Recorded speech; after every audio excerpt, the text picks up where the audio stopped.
बहुत बहुत स्वागत है आप सभी तमाम दर्शकों का आज के हमारे खास कार्यक्रम में।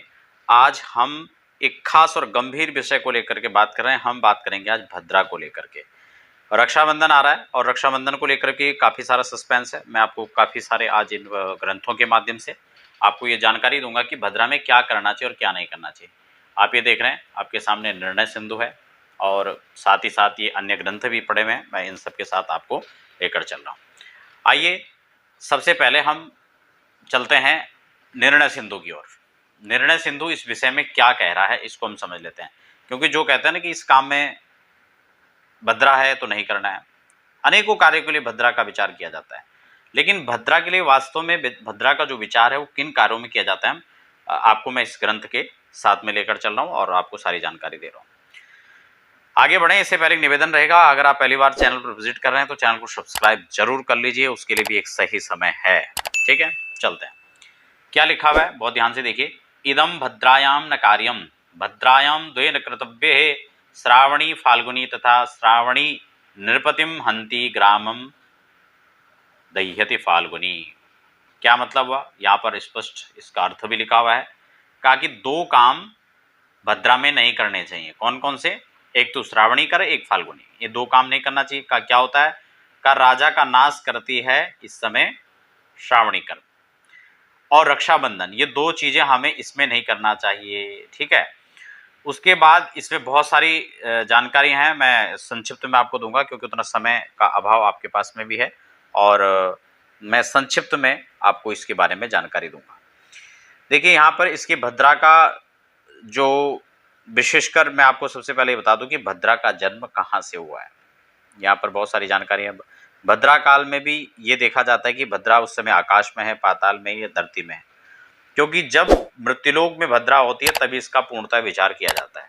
ठीक है, अब हम चलते हैं आगे। देखिए सबसे पहले तो आप यूं समझ लीजिए कि भद्रा का विचार हमें कहाँ करना है, ये तो आपको स्पष्ट हो चुका है कि हम रक्षाबंधन में और श्रावणी आदि कर्म में हम जो है इसका विचार करेंगे।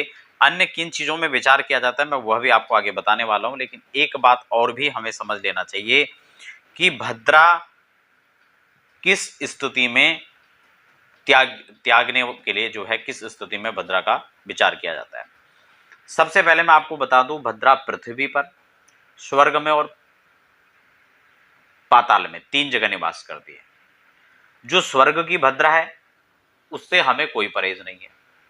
यह जो पाताल की भद्रा है उसका भी हमारे काम से कोई लेना देना नहीं है, बल्कि भद्रा का पूर्णतः विचार तब होगा जब वह पृथ्वी लोक पर निवास कर रही होगी। उसमें भी भद्रा मुख वाली जब होगी तब वह ज्यादा उसका विचार होगा, जबकि वह पुच्छ में निवास कर रही होगी तो तब उसका कोई ज्यादा परिणाम नहीं होता है। देखिए सबसे पहले तो आप यूं समझ लीजिए कि भद्रा का जन्म कहां से हुआ। देवादिदेव महादेव के शरीर से ही भद्रा का जन्म हुआ है, ऐसी पुराणोक्त कथा आती है। हालांकि यह भी कथा मिलती है कि भगवान सूर्यदेव की बहन के रूप में भी जो है इसको माना जाता है, सूर्य पुत्री के रूप में, सॉरी, और शनि की बहन के रूप में, यम और शनि की बहन के रूप में भी भद्रा को देखा जाता है। ठीक है, दोनों बातें प्राणांतर मिलती हैं। अब यहां पर सबसे बड़ी बात यह है कि सभी कार्यों में भद्रा अशुभ नहीं होती है। बड़ा स्पष्ट लिखा हुआ है कि सभी कार्यों में भद्रा अशुभ नहीं होती है। किन किन कार्यों में? एक तो जात कर्म आदि संस्कार में उस समय भद्रा का कोई विचार नहीं किया जाता है। दूसरा, जब हम किसी चीज का व्यापार कर रहे हो या अदला बदली कोई चीजों का कर रहे हो तब भी इस प्रकार से हमें उसका विचार नहीं किया जाना चाहिए या नहीं किया जाता है, क्योंकि कई बार आपको लोग कहेंगे कि भाई व्यापार का मुहूर्त है, उसमें आप लोग भद्रा बीच में आ जाती है। तो इसलिए यहाँ पर स्पष्ट लिखा हुआ है कि भद्रा का विचार उस समय नहीं होता है। भोजन बनाने में या विशेष कार्य हम लोग कर रहे हैं यज्ञादि में तो उस समय हमें इसका विचार नहीं करना चाहिए। मान लो भंडारा हो रहा है, हलवाई बैठ रहे हैं, शादी का है, तो भद्रा उस समय है तो उसका कोई विचार नहीं होना चाहिए। भोजन बनाने में किसी प्रकार से इसका विचार नहीं है। यज्ञ याज्ञादि कर्म जो होते हैं उसमें भद्रा का कोई दोष नहीं है। कई लोग उसमें भी ज्ञान देंगे कि नहीं भद्रा चल रही है, तो भद्रा का उससे कोई संबंध नहीं है। ठीक है ना। अब बात आती है, क्योंकि जब कई बार गृह प्रवेश, वास्तु यज्ञ, नवग्रह आदि यज्ञ होते हैं तब जो है इस तरह की बातें सामने आती हैं कि भाई प्रदोष, सॉरी, भद्रा चल रहा है तो उस समय भद्रा का इससे कोई लेना देना नहीं है। इस बात को आप बड़े स्पष्ट रूप से समझें, क्योंकि बहुत सारी भ्रांतियां होती हैं। ऐसी पंचक को लेकर के होता है, ऐसी अन्य बहुत सारी चीजें हैं। राहु काल को लेकर तो आजकल बड़ा हल्ला है, हर काम के लिए राहु काल आ जाता है बीच में, ठीक है ना। लग्न की कोई महिमा ही नहीं रही है। जो सही समय है उसको हमने राहु काल बोल के छोड़ दिया, और जो गलत समय है उस समय मुहूर्त बता दिया। तो ये अल्पज्ञता है। इस प्रकार की भ्रांतियां खासकर हम लोग नेट के माध्यम से ज्यादा पाल लेते हैं, ठीक है ना। तो प्रामाणिक जानकारी, आप यूट्यूब पर भी कोई चैनल देखते हैं या कोई वेबसाइट से आप लोग कुछ चीजें देखते हैं, जानते हैं, अच्छी बात है। लेकिन इस चीज का ध्यान रखें कि आप प्रामाणिक कुछ चैनलों पर ही आप जानकारी लिया करें, क्योंकि आपको इस तरह से अनावश्यक सब जगह आपको जानकारी कम और भ्रांति आपको ज्यादा प्राप्त होगी। तो अब यहाँ पर ये तो आपको बात समझ में आ गया। इसमें स्पष्ट लिखा हुआ कि यज्ञ आदि कर्मों में इसका विचार नहीं किया जाता है। राजा को भेंट देने में हो, किसी मंदिर जाने के लिए हो, इसमें भद्रा का कोई विचार नहीं किया जाता है। भगवान शिव शक्ति की उपासना हो, उसमें आराधना के समय में भी, किसी प्रकार का पूजन अभिषेक में भी भद्रा का कोई भी विचार नहीं किया जाता है। स्पष्ट हो गया। अब बात करते हैं कि भद्रा 3 जगह, जैसे मैंने कहा, आपको निवास करती है। कहाँ कहाँ? स्वर्ग, पाताल और पृथ्वी। जब खासकर वह पृथ्वी पर होगा तभी जाकर उसका विचार किया जाएगा, अन्यथा अन्य स्थिति में नहीं किया जाएगा। अब भद्रा कब कब पड़ती है, किन किन स्थितियों में भद्रा का विचार होता है? देखिए, शुक्ल पक्ष चल रहा हो तो शुक्ल चतुर्थी को, शुक्ल अष्टमी, शुक्ल एकादशी और शुक्ल पक्ष की पूर्णिमा, ठीक है। और कृष्ण पक्ष में कृष्ण चतुर्दशी, कृष्ण दशमी, कृष्ण सप्तमी और कृष्ण पक्ष की तृतीया, इन समय में भद्रा पड़ेगी। और भद्रा का जो मुख होगा वह विष्टिकरण के प्रारंभ के 2 जो घंटे हैं, उस समय भद्रा शुक्ल पक्ष की चतुर्थी और कृष्ण पक्ष की चतुर्दशी 2 तिथियों में भद्रा का प्रारंभिक 2 घंटे का जो समय होगा वो मुख में होगा। तो यह समय त्याग करने का होगा अगर शुक्ल पक्ष की चतुर्थी है या कृष्ण पक्ष की चतुर्दशी है। और भद्रा का पुच्छ अंतिम 1 घंटा मान लो उसे, तो उसका अगर बहुत आवश्यक है तो आप विचार ना करें।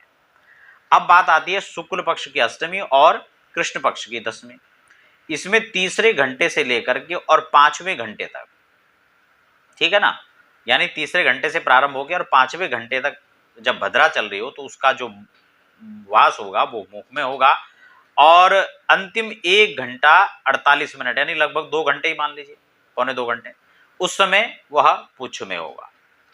अब शुक्ल पक्ष की एकादशी और कृष्ण पक्ष की सप्तमी अगर है तो उस दिन जो भद्रा का मुख में वास होगा वो 6ठे घंटे से लेके 8वें घंटे तक, यानी 2 घंटे का जो समय होगा उस समय भद्रा मुख में होगी।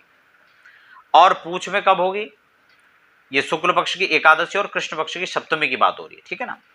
तो उस समय 4 घंटे 48 मिनट का जो 4 घंटे 48 मिनट से स्टार्ट होकर के और 6 घंटे तक, यानी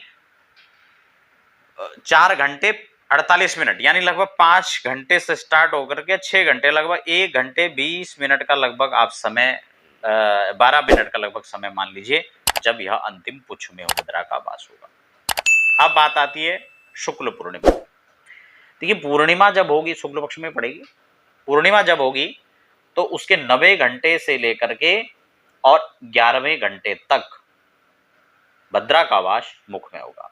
कौन कौन से दिन? एक तो पूर्णिमा के दिन और एक कृष्ण पक्ष की तृतीया के दिन।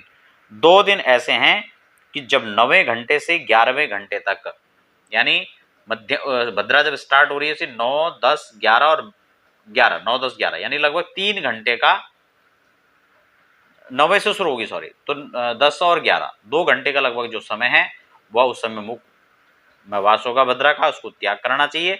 और अंतिम के जो 7 घंटे 48 मिनट से स्टार्ट होकर के, यानी लगभग 8 घंटे से स्टार्ट होकर और 9 घंटे तक का समय, यह भी लगभग 1 घंटा 12 मिनट का जो समय है, लगभग सवा घंटा मान लीजिए, उस समय भद्रा का मुख वास पुच्छ में होगा।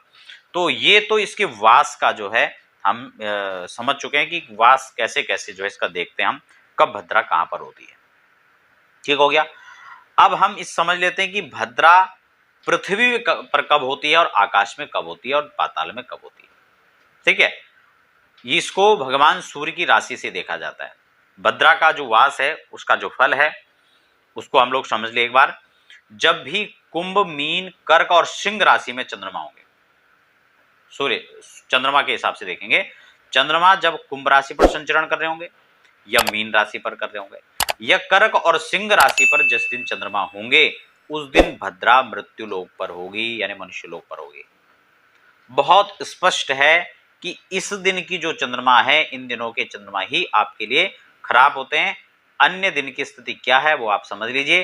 कुंभ, मीन, कर्क और सिंह राशि के चंद्रमा होंगे तो उस दिन भद्रा पृथ्वी पर होगी। मेष राशि, वृष राशि, मिथुन राशि और वृश्चिक राशि पर चंद्रमा अगर संचरण कर रहे होंगे, गोचर के, तो उस दिन भद्रा पाताल में होगी। और अगर कन्या राशि, तुला राशि, धनु राशि और मकर राशि पर अगर चंद्रमा संचरण कर रहे होंगे तो उस दिन जो भद्रा का वास होगा वो स्वर्ग में होगा। और स्वर्ग और पाताल की भद्रा होने पर किसी प्रकार का कोई दोष नहीं लगता है। तो बड़ा स्पष्ट हो गया है कि अगर भद्रा है भी तो किन स्थितियों में भद्रा मुख में और पूंछ में होती है, साथ ही भद्रा का निवास कब पृथ्वी पर होता है और कब नहीं होता है, यह भी आज के कार्यक्रम में स्पष्ट हो चुका है। अर्थात भद्रा को लेकर के जितनी भ्रांतियां होती हैं उतना इसको समझना आवश्यक होता है, क्योंकि कई बार भद्रा पृथ्वी पर होती ही नहीं है और हम भद्रा का विचार कर रहे होते हैं। तो यह वृश्चिकरण जो नक्षत्र है, जिसको जो करण है जिसको भद्रा कहा जाता है, इसको समझना बहुत आवश्यक था। आज के कार्यक्रम में मुझे लगता है कि आपको बहुत डिटेल में इसकी जानकारी मैंने देने का प्रयास किया।